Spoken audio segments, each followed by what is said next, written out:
Hello, everybody. This is Narendra Kumar, and we are from NRK Academy. And today we have a broad topic of English literature up to 1590. And under that topic, we have the first subtopic is Introduction to the Age. The introduction to the English literature up to 1590. So, we have some broad points that we have to cover in this topic, in the introduction.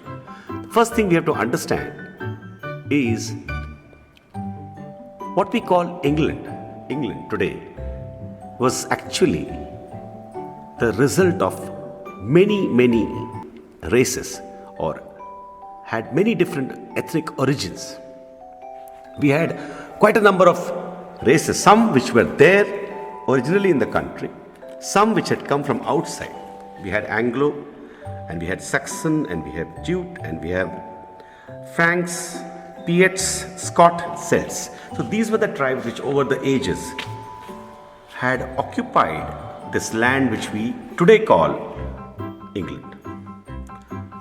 So this mingling of cultures happened, mingling of all the cultures, and as it happens anywhere, when a mix of people start living in a certain land, they start intermixing, accommodating each other, learning from each other, and they slowly acquire their own unique identity.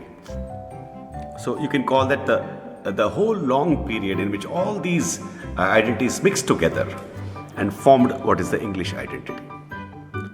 Initially, in the beginning, we have to understand two core concepts here. The first core concept is, in connection to literature, what was celebrated was the heroic culture. The real hero was a person who would be loyal to the authority, who would be a single lone person. So a lone, single person is a hero. So it was a heroic culture, and its main goal was glory and pride. Glory and pride, the greatness of certain culture. So that was the early time where it was a heroic culture. Then came, as we all know, a slow spread of Christianity. All over Europe and also in Britain, Christianity took deep roots. Christianity is different from the pagan culture. Christianity talks about empathy, talks about living for the neighbor, talks about peace. It is not interested in war. Slowly, this Christian value started getting integrated into or taking root into the culture. Along with it, the economy also became more dependent on agriculture and landed property.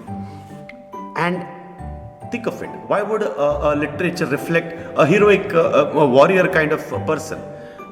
They would reflect, they would not unite it. A hero would not unite it with this kind of values. A new hero emerged because Christianity had spread and good governance became more important than a hero who was fighting for glory or pride.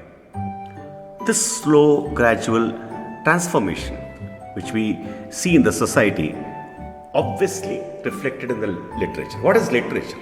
Literature reflects what is there in the society. Literature is not apart from society. So, from the heroic and elegiac poetry, slowly the whole literature went towards more reflecting the Christian values directly, in terms of its prose, in terms of the thought process of the people, reflecting the socio-economic changes, a character which directly reflected only and broadly and mainly the Christian values. And what are the Christian values? Allegiance to God, loving your neighbor, humility, meekness. It is not the warrior and glory and the pride. So this was a critical change.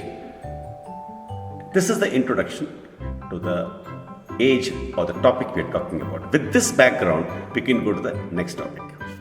So these are the core concepts. I repeat, the change from the warrior image in literature, which was brought about towards a more common man-oriented character, and more directly connected to Christian values. This happened because of the vast spread of Christianity over a long period of time. Christianity, in a way, took over the whole European and also the British society, what we call today England. Thank you so much. We will meet in the next video and take this topic further.